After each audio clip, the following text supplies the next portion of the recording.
Kadishevo bozorining ro'parasida havasga arendaga berilgan nejiloy joyimiz sotilyapti. Obyektimizni 3 ta eng katta plyusini aytaman. Birinchisi joylashuvi. Birinchi liniyada, g'ojum zonada, bundan tashqari parkovkalar ham bemalol joyda joylashgan. Ikkinchisi tayyor passiv daromad keltirib turgan joy.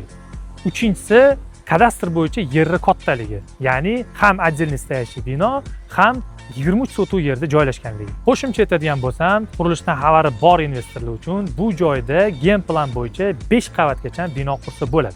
Bu degani kelajakda katta biznes sentr qursangiz ham bo'ladi yoki bo'lmasam kelajakda qayta sotuv uchun ham perspektivli joy. Hozirgi kunda havas binoni to'liqligicha $15,000 ga arendaga olgan, o'zi foydalanmayotgan joylarni subarendaga topshirgan. Investor uchun yana bitta plyus tarafi, arenda to'lovlari sentyabr oyidan $20,000 gacha oshirilishi rejalashtiriladi. Sababi oxirgi 3-4 yil ichida arenda to'lovlari oshirilmagan. Yuridik tomoni, egalari koreyaliklar. Ularning aytishi bo'yicha shu bino uchun alohida firma ochilgan va arenda to'lovlaridan boshqa operatsiya bajarilmagan. Bemalol tekshirib olsanglar ham bo'lar ekan.